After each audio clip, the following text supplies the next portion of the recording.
सञ्चार मन्त्रालयका सहसचिवहरू, प्रेसका साथीहरू, अन्य मित्रहरू, आज म दुईटा मन्त्री परिषदका बैठकका निर्णयहरू सार्वजनिक गर्न गइरहेको छु।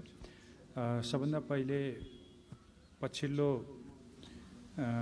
मन्त्री परिषदको हिजो बसेको बैठकका निर्णयहरू सार्वजनिक गर्न गइरहेको छु। त्यसमा सबभन्दा पहिलो निर्णय म यहाँहरूलाई सुनाउन गइरहेको छु। विश्वव्यापी महामारीको रूप लिएको कोभिड-19 को संक्रमण सम्बन्धमा संक्रामक रोग ऐन 2020 को दफा 2 अनुसार देहाय बमोजिमको आदेश जारी गर्ने, सोको सूचना नेपाल राजपत्रमा अतिरिक्ताङ्क गरी प्रकाशित गर्ने। 1.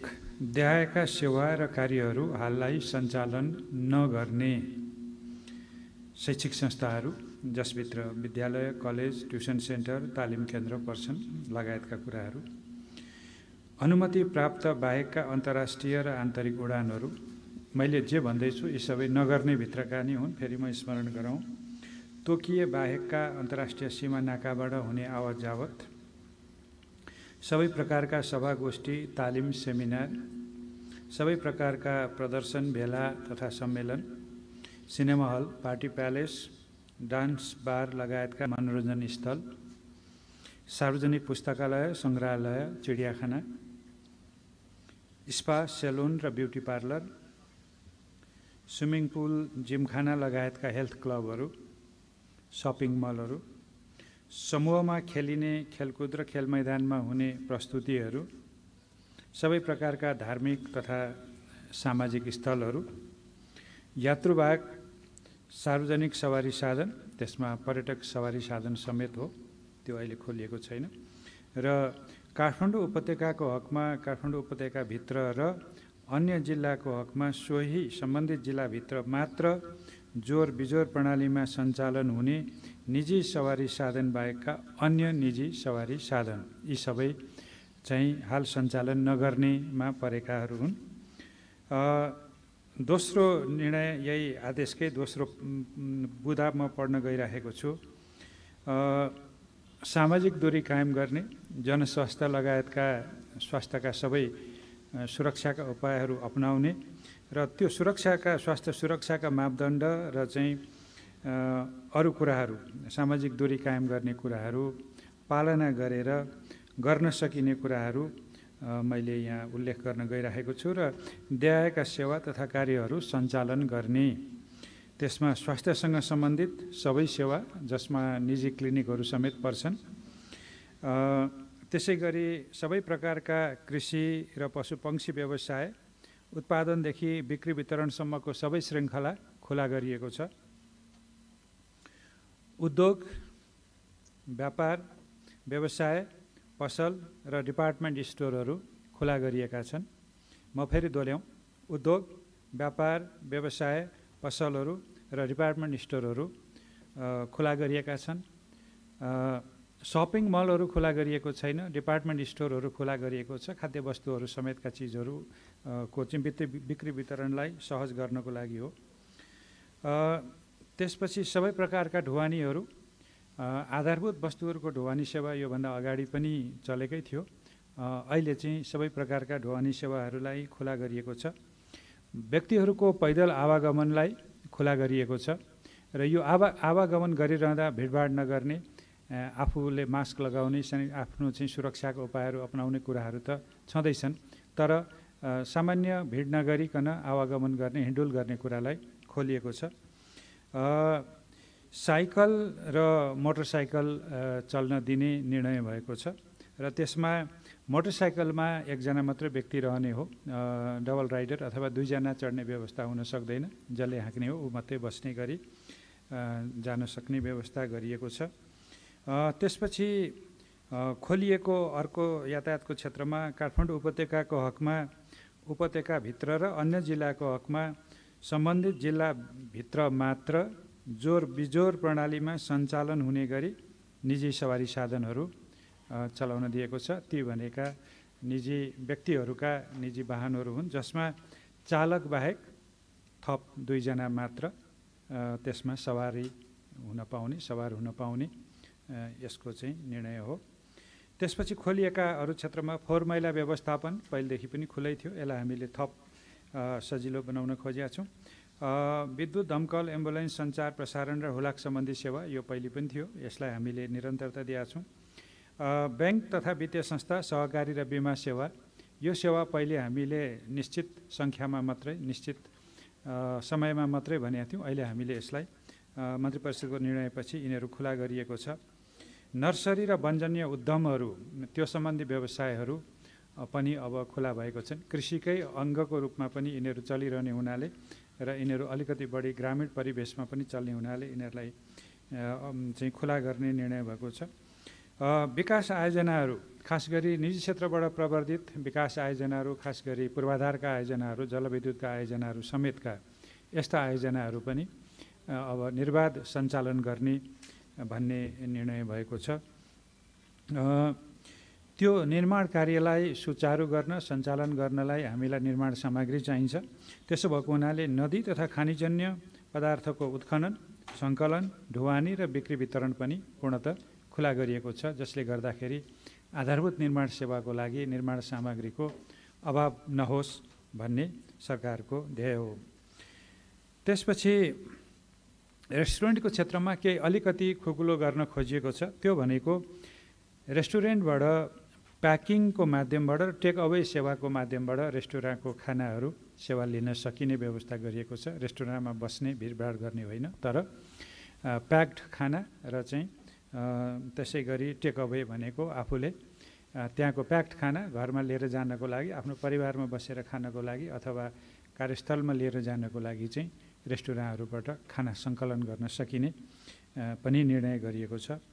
त्यसपछि होटलको सन्दर्भमा क्वारेन्टाइनका लागि तोकिएका होटल र यातायातका साधनहरू चाहिँ सञ्चालन गर्ने, तर क्वारेन्टाइनको लागि तोकिएका होटल बाहेक अरू होटलहरू अहिले सञ्चालन नगर्ने निर्णय भएको छ।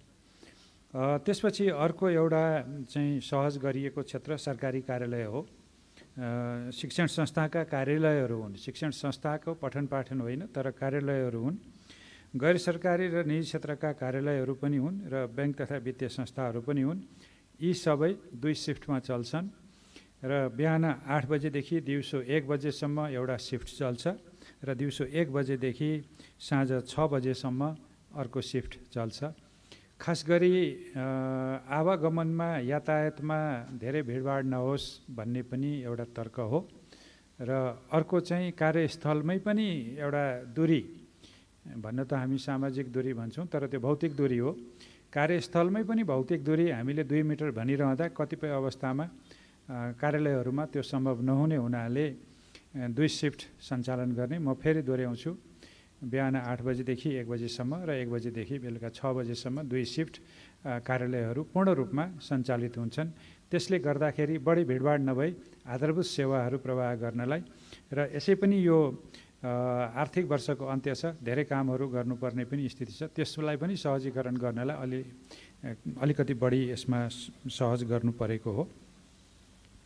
त्यसपछि अर्को एउटा यससँग सम्बन्धित निर्णय पनि हो। सार्वजनिक तथा जोरबिजोर प्रणालीमा सञ्चालन हुने गरी निजी सेवा प्रदायक कार्यालयका श्रमिक र कर्मचारी ओसार पसार गर्न प्रयोग गरिने सवारी साधनहरू पनि श्रमिकको आवागमनको लागि चाहिने हुनाले त्यो खुला गरिएको छ, तर सिटको एक लहरमा एकजना मात्र यात्रु राख्ने गरी त्यो यातायात खुला गरिएको छ। कसको लागि भन्दाखेरि ती चाहिँ सार्वजनिक र जोरबिजोर प्रणालीमा सञ्चालन हुने गरी निजी सेवा प्रदायक कार्यालयकाहरूको श्रमिक र चाहिँ संस्थाहरू या उद्योगका श्रमिकहरूको लागि हो। यो त्यसरी राख्दाखेरि एउटा गाडीको सिटको एक लहरमा एकजना मात्रै र सबै यात्रुले अनिवार्य रूपमा मास्कको प्रयोग गर्ने, सेनिटाइजरको व्यवस्था गर्ने र स्वास्थ्य सुरक्षाका सबै व्यवस्था गर्ने, त्यसमा सवारी साधनलाई निसङ्क्रमित गर्ने कुराहरू पनि गर्नुपर्छ, जसले त्यो बस सेवा अथवा त्यो यातायात सेवा लिनेलाई कुनै किसिमको सङ्क्रमणको जोखिम नहोस्। यी सबै सेवा र कार्य सञ्चालन गर्दा सम्बन्धित मन्त्रालयले जनस्वास्थ्य र सुरक्षा मापदण्डका आधारमा आफ्नो कार्यक्षेत्र पर्ने विषयहरूको सम्बन्धमा आवश्यक प्रोटोकल जारी गरी लागू गर्नुपर्नेछ। यो प्रोटोकल भनेको चाहिँ के कसरी व्यवहार गर्ने हो, कुन शर्तमा काम गर्ने हो, कुन किसिमका सुरक्षाका उपायहरू अपनाउनु पर्ने हो, यो मापदण्डको कुराहरू यो प्रोटोकलमा रहन्छ। यस आदेशको क्रमसङ्ख्या 2 को खण्ड य, थ र द बमोजिमको व्यवस्था 2077 साल असार 1 गतेदेखि र अन्य व्यवस्था तत्काल प्रारम्भ भई 21 दिनसम्म कायम रहनेछ। परिस्थितिको समीक्षा एवं सङ्क्रमणको जोखिम विश्लेषणको आधारमा उल्लेखित व्यवस्थामा आवश्यक हेरफेर पनि गर्न सक्ने मन्त्री परिषदले निर्णय गरेको छ। अब म एउटा कुरो स्पष्ट गर्छु, त्यो क्रमसङ्ख्याको खण्ड य, थ र दमा चाहिँ के छ, जुन 1 गतेबाट मात्रै लागू हुन्छ।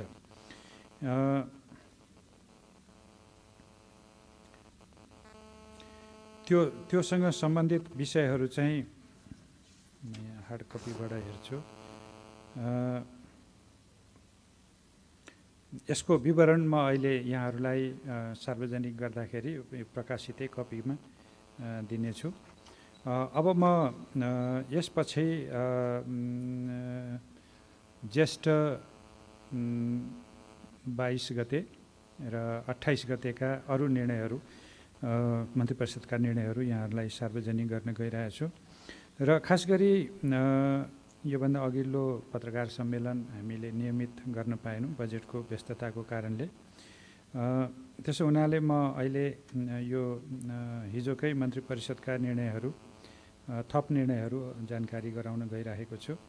त्यसमा मन्त्री परिषदको प्रस्तावमा नीति अनुसन्धान प्रतिष्ठान विकास समिति आदेशलाई स्वीकृति गर्ने भन्ने निर्णय भएको छ।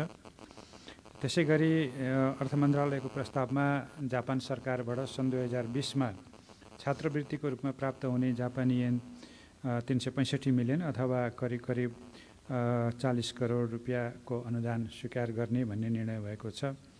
त्यसै गरी कानुन न्याय र संसदीय मामिला मन्त्रालयको प्रस्तावमा नेपाल न्याय सेवाको राजपत्राङ्कित विशिष्ट श्रेणीमा बढुवा नियुक्ति गरी दाय बमोजिम पदस्थापना गर्ने निर्णय भएको छ।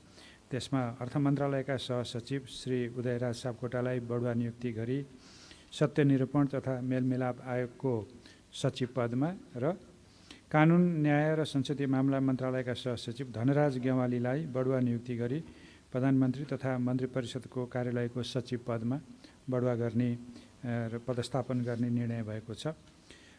त्यसै गरी कानुन न्याय तथा संसदीय मामला मन्त्रालयकै प्रस्तावमा अहिले विशिष्ट श्रेणीको पदमा सत्यनिरूपण र मेलमिलाप आयोगका सचिवमा रहनुभएका श्री ऋषिराज भण्डारीलाई कानुन न्याय तथा संसदीय मामला मन्त्रालयको सचिव पदमा सरुवा गर्ने निर्णय भएको छ।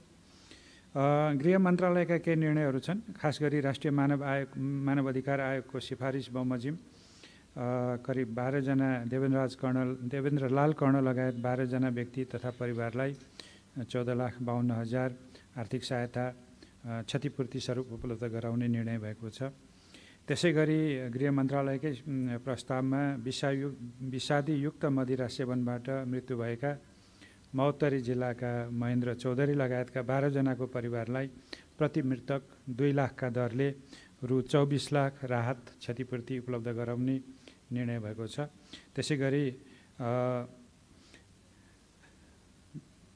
भूमि व्यवस्था सहकारी र गरिब निर्माण मन्त्रालयको प्रस्तावमा सरकारी सार्वजनिक र गुठी जग्गा संरक्षण सम्बन्धी जाँचबुझ आयोगको म्याद 6 महिना थप गरी सो आयोगको रिक्त सदस्य पदमा स्याङ्जा निवासी पुण्यप्रसाद भुषाललाई नियुक्त गर्ने निर्णय भएको छ। भौतिक पूर्वाधार तथा यातायात मन्त्रालयको प्रस्तावमा रेलवे कम्पनी लिमिटेडको महाप्रबन्धकमा 2 वर्षको लागि महोत्तरी निवासी गुरुप्रसाद भट्टराईलाई नियुक्ति गर्ने निर्णय भएको छ। त्यसै गरी एउटा महत्त्वपूर्ण निर्णय शिक्षा विज्ञान तथा प्रविधि मन्त्रालय अन्तर्गत छ। यो एसई परीक्षासँग सम्बन्धित विषय छ। कोभिड-19 को महामारीले विश्व नै आक्रान्त भएको र नेपालमा पनि यो सङ्क्रमण बढ्दै गइरहेको हुँदा विद्यार्थीहरूको पठन पाठन तथा परीक्षाका कार्यहरू अवरुद्ध भएको हामी सबैलाई थाहा छँदैछ। यो अवस्थामा निकट भविष्यमा परीक्षा सञ्चालन गर्न सङ्क्रमण जोखिमका कारणले सम्भव नभएको र यसबाट विद्यार्थीको पढाइ र मनोविज्ञानमा प्रतिकूल प्रभाव पर्न सक्ने सम्भावना रहेकोले यो महामारीले सृजना गरेको परिस्थितिजन्य बाध्यताको कारण शिक्षा ऐन 2028 को दफा 20 अनुसार देहाय बमोजिमको आदेश जारी गर्ने र यो दफा 20 मा बाधा अड्काउ फुकाउने भन्ने छ र बाधा अड्काउ फुकाएर सरकारले यो निर्णय गरेको, जसमा शैक्षिक सत्र 2076 को माध्यमिक शिक्षा कक्षा 10 को अन्त्यमा हुने परीक्षा, जसलाई हामी स्कुल एजुकेसन एक्जामिनेसन र छोटकरीमा SEE भन्छौँ, त्यसको हकमा विद्यालयद्वारा गरिएको अन्तिम मूल्याङ्कनको विवरण सम्बन्धित विद्यालयले सम्बन्धित जिल्लाको जिल्ला शिक्षा विकास तथा समन्वय एकाइमा पठाउने र जिल्ला शिक्षा विकास तथा समन्वय एकाइले प्रमाणित गरी राष्ट्रिय परीक्षा बोर्डमा पठाउने। त्यसरी प्राप्त भएको विवरणको आधारमा राष्ट्रिय परीक्षा बोर्डले परीक्षाफल तयार गर्ने, प्रकाशन गर्ने, प्रमाणीकरण गर्ने र प्रमाणपत्र जारी गर्ने। माथि भनिए बमोजिमको कार्य गर्न राष्ट्रिय परीक्षा बोर्डले आवश्यक कार्यविधि बनाउन सक्ने। यस आदेशलाई नेपाल राजपत्रको अतिरिक्ताङ्कमा प्रकाशित गर्ने यो निर्णय भएको छ। त्यसपछि स्वास्थ्य मन्त्रालयसँग सम्बन्धित अरू केही निर्णयहरू भएका छन्। एउटा निर्णय कोभिड-19 को महामारीजन्य विशेष परिस्थितिमा यसको रोकथाम, नियन्त्रण, निदान तथा उपचारको लागि आवश्यक पर्ने मेसिनरी तथा औषधि र अन्य स्वास्थ्य सामग्रीहरू शीघ्र खरिद गर्ने र विशेष परिस्थितिकै खरिदको विधिबाट अघि बढ्ने भन्ने निर्णय भएको छ। स्वास्थ्य तथा जनसङ्ख्या मन्त्रालयकै अर्को प्रस्ताव कोभिड-19 महामारीको रोकथाम, नियन्त्रण, निदान र उपचारका लागि आवश्यक पर्ने आधुनिक PCR मेसिन, किट्स, उपकरण र आवश्यक सामग्रीहरू शीघ्र आपूर्ति गर्ने। यो गरेर परीक्षणलाई व्यापक र प्रभावकारी बनाउने, देशका विभिन्न स्थानमा रहेका क्वारेन्टाइनको सामग्री र तिनीहरूको अवस्थामा सुधार गरेर सञ्चालनमा ल्याउने, आइसोलेसन सेन्टरहरूलाई थप व्यवस्थित बनाउन स्वास्थ्य तथा जनसङ्ख्या मन्त्रालयले मापदण्ड बनाई कडाइका साथ पालना गराउने, प्रदेश र स्थानीय तहलाई सक्रिय र सक्षम बनाई प्रभावकारी एवं समन्वयात्मक ढङ्गले परिचालन गर्ने।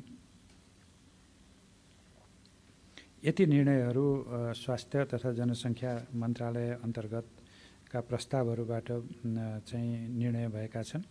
अब म केही योभन्दा अगाडिको मन्त्री परिषदका केही निर्णयहरू पनि यहाँ सुनाउन गइरहेको छु।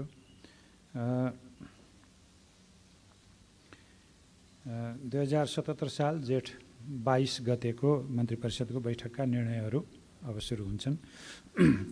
पहिलो अर्थ मन्त्रालयको प्रस्तावमा विश्व ब्याङ्कबाट रु 24 अर्ब बराबरको सहुलियत ऋण सहायता स्वीकार गर्ने, वार्ता टोली गठन गर्ने र यो सहायता लिने प्रक्रियालाई अघि बढाउने भन्ने निर्णय भएको छ।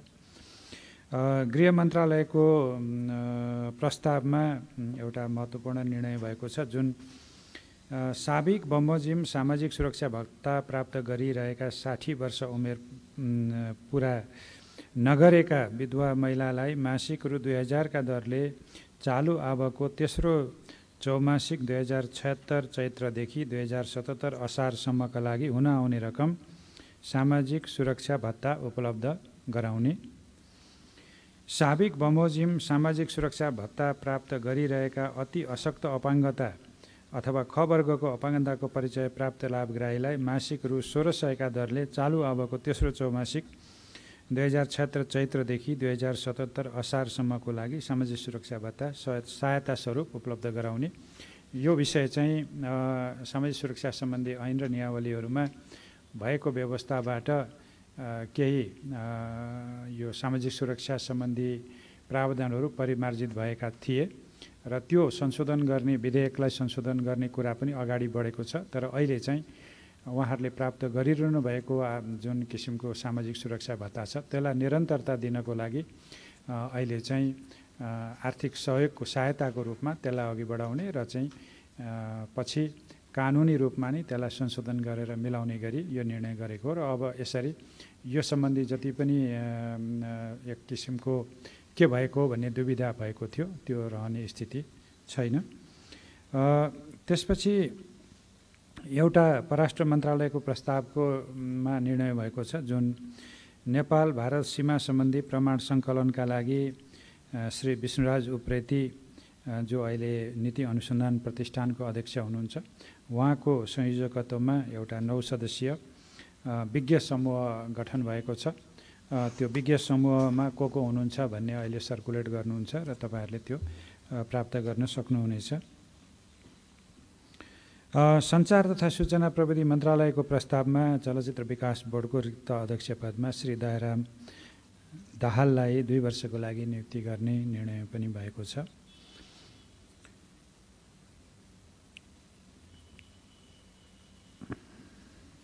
शहरी विकास मन्त्रालयले खास गरी यो को प्रस्तावमा विदेशमा रहेका नेपालीहरूलाई स्वदेश आउन सहजीकरणको लागि क्वारेन्टाइन स्थलहरूको प्रबन्ध र पूर्वाधार व्यवस्था गर्ने भन्ने निर्णय पनि त्यो बेला भएको छ। र त्यसै गरी अरू केही विधेयकहरूको सन्दर्भमा पनि निर्णयहरू भएका छन्। अर्थ मन्त्रालयको भन्सार विधेयकलाई संसदमा पेश गर्ने एउटा र त्यसै गरी संस्कृति पर्यटन र नागरिक उड्डयन मन्त्रालयको अभिलेख संरक्षणलाई ऐन 2077लाई सङ्घीय संसदमा पेश गर्ने, त्यसै गरी कृषि तथा पशुपक्षी विकास मन्त्रालयको खाद्य स्वच्छता तथा गुणस्तर नियमन सम्बन्धी विधेयकलाई पनि संसदमा पेश गर्ने र त्यसै गरी अरू केही चाहिँ निर्देशनहरू पनि स्वीकृत गर्ने निर्णय भएको छ, जसमा नेपाल नगरपालिका सङ्घको विधानलाई स्वीकृत गर्ने कुरा छ। त्यसै गरी कीटजन्य रोग अनुसन्धान र तालिम विकास समिति आदेशलाई स्वीकृत गर्ने पनि निर्णय भएको छ। त्यसै गरी राष्ट्रिय आयुर्वेद अनुसन्धान र तालिम विकास समिति को आदेशलाई पनि स्वीकृत गर्ने निर्णय भएको छ।